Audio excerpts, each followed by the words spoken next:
जब भी कोई व्यक्ति गौतम बुद्ध के संघ में शामिल होता था तो बुद्ध उसे सबसे पहले शांत रहने के लिए कहते थे। ध्यान की अवस्था में जाने से पहले उस भिक्षु को शांत रहना सिखाया जाता था। आज के दौर में हर तरफ सौरी शोर है। इसकी वजह से दिमाग में तनाव पैदा होना लाजमी है। ऐसे में अगर आप हर रोज कुछ देर मौन रहने का अभ्यास करते हैं तो इससे आपके तनाव पैदा होने वाले हार्मोन के लेवल में कमी आती है। इससे आपका दिमाग शांत होता है, गुस्सा नियंत्रित रहता है और तनाव बढ़ाने वाले हार्मोन्स का लेवल घटता है।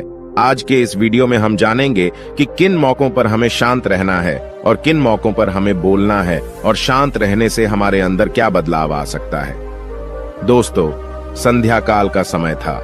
गुरु अपने सभी शिष्यों को बुलाते हैं और कहते हैं, कल सुबह सब लोग नदी में स्नान करने के बाद तुरंत हमारी कुटिया के सामने उपस्थित हो जाना। सभी इसी से हैरान रह जाते हैं कि हम लोगों ने कुछ गलती की है क्या, लेकिन गुस्से से यह कहते हैं कि हो सकता है कि गुरुजी कल सुबह कुछ अच्छी बात बताने वाले हैं। सब लोग रात को सही समय पर सो जाते हैं और सुबह उठकर सभी लोग नदी में स्नान करने के बाद वापस गुरुजी के सामने उपस्थित हो जाते हैं। गुरु कहते हैं, आज हम तुम सबको चुप रहने के फायदे के बारे में बताऊंगा। गुरु कहते हैं, 10 मौके जहां पर चुप रहने से होता है लाभ और बोलने से नुकसान। गुरु कहते हैं, अगर आप इन 10 मौकों पर शांत हो गए यानी मौन हो गए तो आप जो चाहेंगे वही मिल जाएगा। आपकी जिंदगी में चमत्कारिक बदलाव शुरू हो जाएंगे। जरूरत से ज्यादा बोलना या चुप रहना दोनों ही अच्छी बात नहीं है। जैसे जरूरत से ज्यादा बारिश हो जाना या फिर धूप दोनों ही दिक्कत देती है, उसी तरह अनावश्यक बोलने से भी काफी नुकसान होता है।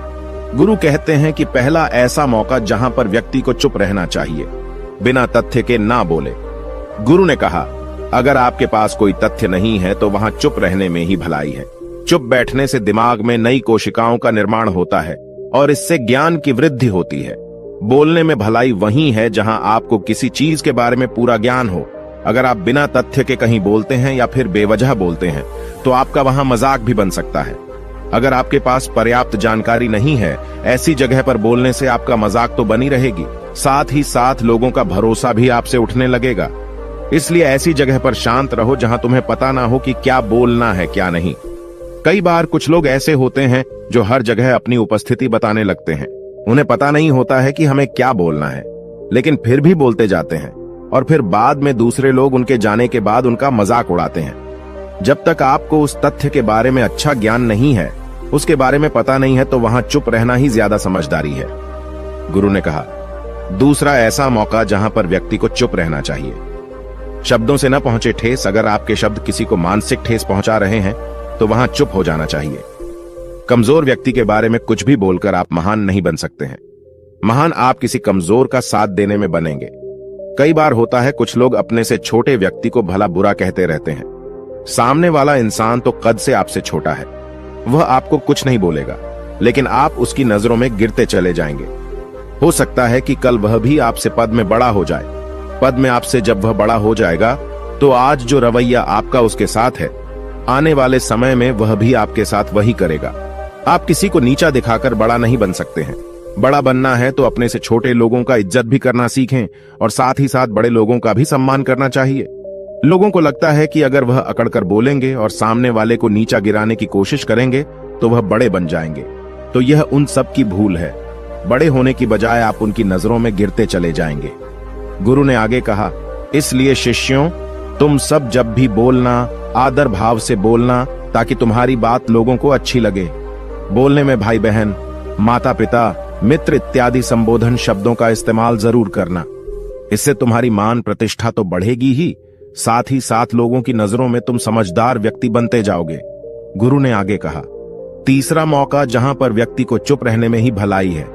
क्रोध या घृणा करने वाले लोग, जब कोई अपना या सगा संबंधी आप पर क्रोध कर रहा हो, आपका अपमान कर रहा हो, तो आपको उस वक्त चुप रहना चाहिए ताकि सामने वाले का गुब्बारा पूरी तरह से फट जाए। आप यदि सही हैं तो उसे कतई माफीनामा गए और चुप रहकर ही सही समय का इंतजार करें। वह खुद आपसे माफी मांग लेगा जब उसे अपनी गलती का एहसास हो जाएगा। गुरु आगे कहते हैं कि अगर आपका कोई सगा संबंधी आप पर क्रोध कर रहा हो और आप उस समय शांत हैं, तो यह आदर सम्मान देने की निशानी होती है। इससे न कोई छोटा होता है और न ही बड़ा। अगर आपको क्रोध आ रहा है तो आप या तो वहां से किसी का अनादर किए बिना चले जाएं या फिर चुप रहें। क्रोध करने से आपके रिश्ते, खराब होंगे। क्रोध करने से हमेशा क्रोध करने वाले व्यक्ति का ही बुरा होता है। गुरु आगे कहते हैं कि एक बार की बात है, एक सांप जंगल से भागते हुए किसी राजा के घर में पहुंच गया। लोगों ने छेड़खानी की तो वह बहुत ही गुस्सा हो गया, जिससे घर में जो तलवार पड़ी हुई थी उसी को लपेटकर कसने लगा और धीरे धीरे उसका पूरा शरीर कट गया। ठीक उसी प्रकार हमारा गुस्सा भी हमारे शरीर को तलवार की भांति काटता रहता है। गुस्सा ध्यान से खत्म होता है प्रतिदिन। अगर आप ध्यान की मुद्रा में बैठे हैं तो आपका गुस्सा आपके नियंत्रण में रहेगा। गुरु आगे कहते हैं कि यह तरीका है कि आप प्रतिदिन ध्यान का अभ्यास करें। इससे आपके शरीर में जो हार्मोन्स गुस्से को बढ़ावा देते हैं वह सब तुम्हारे नियंत्रण में रहेंगे, जिससे शरीर गुस्से पर आसानी तुम्हारा से काबू पा लेगा। लेकिन एक तरीका यह भी है कि जब भी आपको गुस्सा आए तो आप यह समझने का प्रयास करो कि क्या मेरा गुस्सा जायज है या नहीं। हमें वहां पर बोलना चाहिए कि नहीं। जब आप खुद इस बात का आकलन लगा पाएंगे तो आपको खुद पता चल जाएगा कि हमें गुस्सा करना चाहिए या नहीं। फिर भी आपको गुस्सा आ रहा है तो आप वहां से हटने का प्रयास करें, वहां से दूर चले जाएं। धीरे धीरे समय के साथ आपका दिमाग शांत हो जाएगा। गुरु ने कहा, चौथा ऐसा मौका जहां पर इंसान को बहुत ही समझदारी के साथ काम लेना चाहिए, वहां पर आपको चुप रहना ही चाहिए। जहां पर उस मुद्दे से आपका कोई संबंध ना हो। अगर आपका किसी मुद्दे से कोई संबंध ना हो तो वहां आपका चुप रहना बनता है। बिना किसी वजह अगर आप दूसरे के मुद्दे पर बोलेंगे तो यह आपके लिए अनिष्टकारी होगा। इसमें केवल और केवल आपका ही नुकसान है। जल्द ही आप किसी दो लोगों के बीच हो रहे विवाद में जल्दी अपनी टांग न डालें। अगर सामने वाला आपको बुला रहा है अपना झगड़ा शांत करवाने के लिए तो ही आप वहां पर जाएं।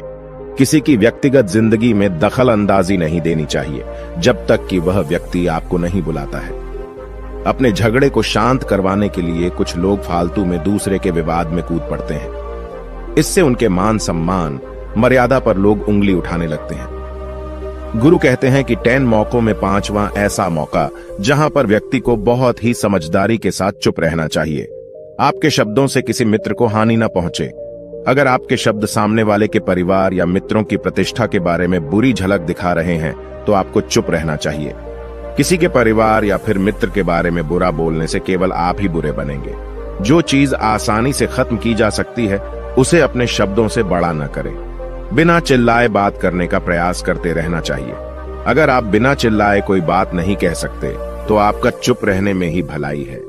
किसी पर चिल्लाने से आपके व्यवहार के बारे में पता चलता है। ज्यादा बोलने से चीजें हमेशा खराब ही होती हैं। कई बार कुछ रिश्ते ज्यादा तेज बोलने की वजह से टूट जाते हैं।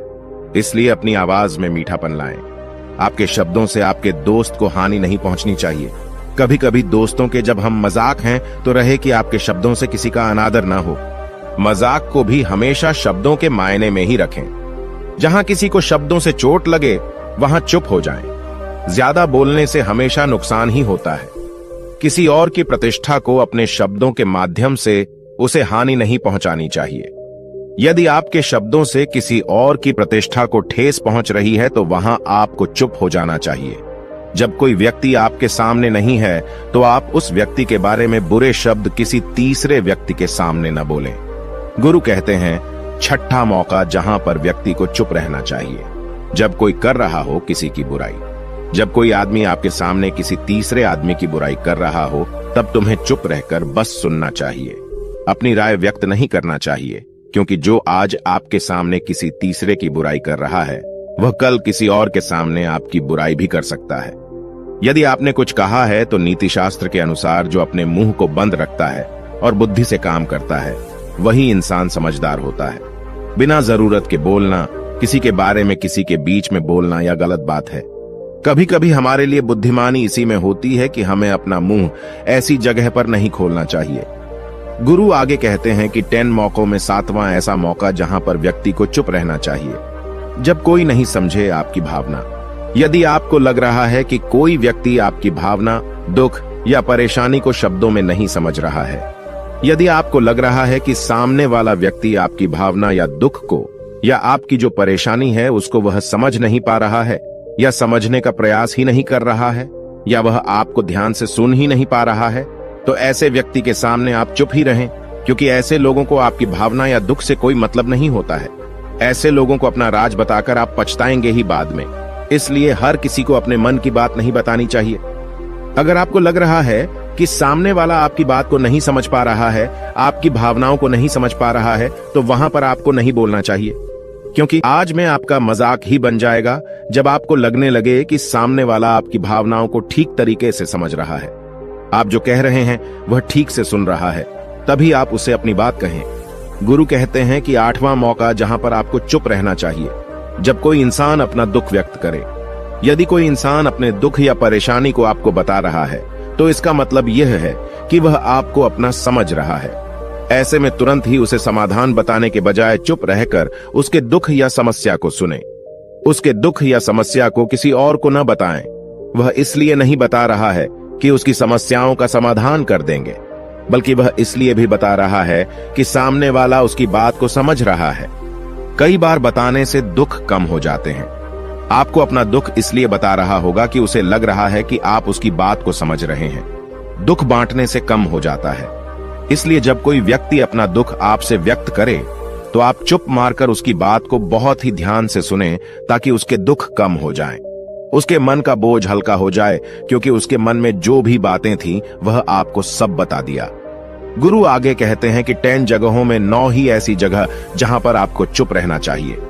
जहां पर दुष्ट प्रकृति के लोग रह रहे हों और गाली गलौज कर रहे हों, तो आप वहां पर मत जाइए। ऐसी जगहों से आप चुपचाप निकल जाएं, अर्थात अपनी प्रतिक्रिया दिए बिना आप वहां से चले जाएं, क्योंकि जिसकी जुबान खराब होती है, जो दुष्ट प्रकृति के लोग होते हैं, उनको आप ऐसे समय में नहीं समझा सकते हैं। जब उनका दिमाग पूरी तरह से शांत हो जाए, तभी वह आपकी बात सुनेंगे। इसलिए जहां पर दुष्ट प्रकृति के लोगों आपकी बात को न मानते हों और न ही सुनते हों, तो आपको वहां पर नहीं बोलना चाहिए। गुरु कहते हैं कि 10 माह ऐसा मौका जहां पर आपको शांत हो जाना चाहिए। अपनी सफलता का राज हर किसी को न बताएं। कई बार होता है कि कुछ लोग जो सफलता को बहुत ही जल्दी अर्जित कर लेते हैं, वे हर जगह अपनी सफलता का ढिंढोरा पीटने लगते हैं। ऐसे में क्या होता है कि कई लोग आपकी सफलता से खुश नहीं होते हैं। अगर आप अपनी सफलता का जबरदस्ती लोगों में ढिंढोरा पिटवा रहे हैं, तो लोगों की नकारात्मक ऊर्जा आपको प्रभावित कर सकती है। जब आप सफल होंगे, तो सबको पता चल जाएगा कि आप सफल हो गए हैं। ढिंढोरा पीटने से नुकसान आपका ही होगा। इतना कहकर गुरु ने कहा, शिष्यों, आज के लिए बस इतना ही। अगर तुम सब मेरी इन 10 बातों को अपने जीवन में अपना लेते हो, तो तुम सब काफी हद तक परेशानियों से बचे रहोगे। यहां से जाने के बाद मेरी यह बातें आपके जीवन किसी वरदान से कम साबित नहीं होंगी। दोस्तों, मुझे उम्मीद है इस वीडियो से आपको बहुत कुछ सीखने को मिला होगा। अगर आप नए हो तो हमसे जुड़ने के लिए इस चैनल को सब्सक्राइब करना मत भूलिएगा।